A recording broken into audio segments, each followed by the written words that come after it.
in, actually, because you'll remember the amazing, staggering story of the singing plumber.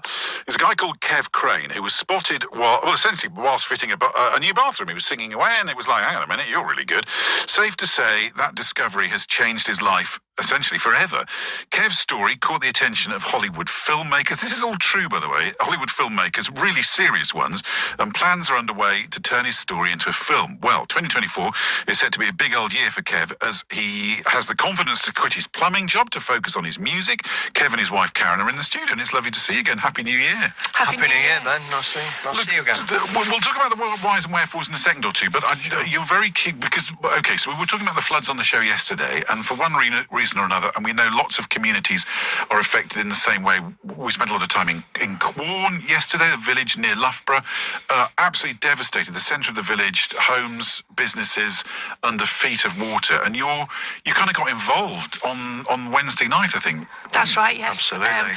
There was shout-outs for people to bring out sump pumps to try and get the water out of people's properties, and I went down into the village on Wednesday evening with some sump pumps just to try and see if we could help. Because everybody should have a sump pump. I don't even know what that is. It's a pump to help pump out the water. And because of the plumbing thing, you've got access to that kind of thing, and no doubt helped. Well, no, not only that, my studio is in the cellar, so that had got flooded. So when I built the studio, I thought, I'm going to put a sump pump in there just in case. And I'm glad I did. You're at the other end of the village, but the way the village works is the core of it is the sort of busy end. The shops are all there, the doctor's surgery, the chemist, the post office, the pubs, all the rest of it. Everything. You want to do something to help, though, don't you? Absolutely, yes, we do. As part of the tour, we're going to kick off in Quorn at the football club. We've got plans to kick this off in April, and we'd certainly like some of the proceeds to go to. We've got at the moment a fundraising page for the White Horse. It's called the White Horse Quorn Flood fundraising page, which please donate. It's the heart of our village. But not only that, there are some other pubs in the village and businesses that have been severely affected, and we very much hope that over the next couple of days there'll be some more GoFundMe pages set up for those too. There are communities reflected across the whole of the East Midlands that are going through this at the minute, and Absolutely. we know that flood waters, the Trent is still on the way up. There are people extremely worried. The flip side of this is the kindness that people show to each other. Yeah, absolutely. I mean, people have, on the Quorn community website, people have just been, working all hours. Our neighbour got home at donating midnight. money within 16 hours. I think to the fund. There's been over £5,000 already. Right, yeah. 16 hours. That's a lot of money to the White Horse fund. Listen, we'll stay in touch about that because there's a lot going on at the minute, and they're still pumping out now, and the floods have only just started to go down in that area. So look, we'll keep up to date with that. You're in, though, to talk about this life-changing thing, Kev. For people that don't know, just very briefly remind us about how you've gone from fitting people's lovely new bathrooms to singing music. How did that happen? Well, I got contacted by a guy called Samuel Fox, who's a LA lawyer, and he asked me to do a charity song, and I said, yeah, I'll do it. And then the next step, really, we'd gone from signing the record deal to the movie deal, so the next step really is to go out there and tour and put a tour together. So it's going to be called the Boom Boom Boom Tour. It's anti-hate. It's mainly against, within sport. So we're going to do that. And also, we want to work with kidney research, because my mum passed away just before Christmas. And she said to me she wanted me to do something with kidney research.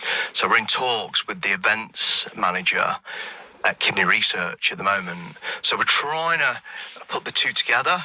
And so we're going to donate, I'll donate proceeds from the tour, from the gigs, to kidney research. That's what I'd like to do. It's an amazing thing that you're doing, Karen. And what's it been like for you? Because you're now his manager, so you're a music manager, which is all a bit. It's it's a big change for the family, isn't it? This all came about by accident, literally because Kev was singing whilst he was fitting a bathroom. Tell us how that all happened. Yeah, I mean, he was obviously he was fitting the bathroom at Paul Keneally's house at New Reality Records, who had also set up a record label over lockdown. And I think this is all about second chances and the fact that two people over lockdown taught themselves how to do something that they'd never done before. And in relation to the tour, it's something that we've never done before, but we're going to give it our best shot. And if there's any promoters or agents that are out there that are willing to help us, please feel free to contact us. But yeah, we've done this all so far by ourselves, and we're going to carry on and try and do the same with the tour. Last time we spoke, you had just come in from Hollywood, where you'd been for 2-3 weeks, wasn't it? 3 weeks, yeah. And you'd hung out with proper, literally A-star A-listers. I mean, that's stunning, isn't it? One day Corn, tomorrow Hollywood. Absolutely, yes. And we still hope that those relationships will continue and flourish over the next couple of years, and we'll gain the support from them as well. Because the movie's a thing that's sort of moving forward, isn't it? It is, and we just had an update, but I can't say anything. Oh, I really can't. I'm sorry. I'm so sorry. But yeah, You've waited your whole life to say that, haven't you? I am sorry, man. Big stars, can't talk to you about it. Yeah. Sorry, man. But as soon as I can, you'll be the first to know. Yeah, whatever. I promise. I promise. Things are working in the background, definitely. Yeah, because these things take time. But I mean, the people that you're talking to are proper serious directors, writers, and all the rest of it. The thing is, I wanted to talk about the life-changing bit of it, because it is still a scary thing to do, isn't it? Because you know what you're doing. You're a highly competent plumber. You've got it sorted. You're in demand. And then to say, I don't want to do this anymore, I want to try this, that's a big leap. It's terrifying. That's the first word that comes to mind. To give up bathroom installations, which is fairly well paid, to just chuck it in and say, right, this is what I'm going to do now. It's now or never. I've got to give it a go. I can always go back to bathrooms, but I'm still going to do small plumbing jobs on the side, just to keep my hand in, just to keep a bit of money floating in, because we don't know where this is going. We don't know where this is going, Ben. We might get loads of gigs. We might not. We've already got 5 in the pipeline. We've been contacting venues, and we've had about 5 or 6 that have come back and confirmed that yes, they're happy for us to go there. Yeah. So we're looking at going across sort of Loughborough, Leicester, Nottingham, Derby, Nuneaton, Coventry to start off with, and then we're going to see where it takes us, and Long Eaton, of course, because that's where I'm from. Well, you've got to go. It's a homecoming gig, that is. That's it. They'll be queuing around the corner. I'm just waiting for the soldiers and sailors to, am I allowed to say that, to get back to me. But it's lovely to see how the both of you are kind of pulling in the same direction, because, it could be, Karen, that you were like, yeah, well, all right, Kev, yeah, go, whatever. Go and, build a shed at the bottom of the garden, soundproof it, and I never want to have anything to do with it. But that's not the way it's been. No, he's actually done that for me. My business is actually in the back garden. So, yeah, I mean, I was a private banking manager, and I had a total career change to become a holistic therapist, and Kev built my shed in the back garden, and he supported me. So I'm just returning that favour now. Oh, that's really lovely. That is lovely. I mean, it's a big change, but as you say, if you don't jump at some point and follow a dream, then suddenly you're sitting there in your dotage going, I wish I'd done such and such. Absolutely. Well, if you never have a dream, how can you ever have a dream come true, is my saying. I'd also like to say, if anybody'd like to follow me, because I'd appreciate the followers on Instagram, it's Kev Crane Official, so that would be great. And again, if there's any agents out there or any promoters that can help, that would be great too.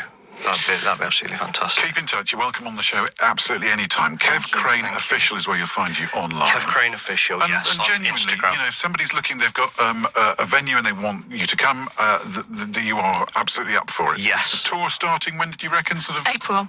He's also going to be available for any private parties or large events. On Encore. You're so a manager already. I know, she's great, isn't she? But there's a thing called Encore, so I'm joining Encore, where people can book artists. So it's going to be, it's going to be a mixture of. It's going to be tailored, really. I mean, we're going to do a few covers. We're going to throw some of my own stuff in there. We're looking at doing some 80s, 90s bangers, and and like I say, some of my own stuff as well, or whatever people want, really. I remember the first time I interviewed you. We did it on Zoom, and you were sitting in your van. Yeah. And it was a sunny afternoon, and I think there was like animals in the background, sort of poking their nose through the window and stuff. My oh my, hasn't life moved on in the last, whatever it is, 18 months, 2 years? It's incredible. Yeah, it certainly has, yeah. Best of luck. Keep in touch, guys. Thank you. So much, Ben. Thank you, And it's Ben. nice to see you again. Oh, it's great to see you. Kev Crane Official as well. People will find you on Instagram. All right. Yeah. Look after yourself. Keep Thank well. you so much. Thank you so much. You take care, man.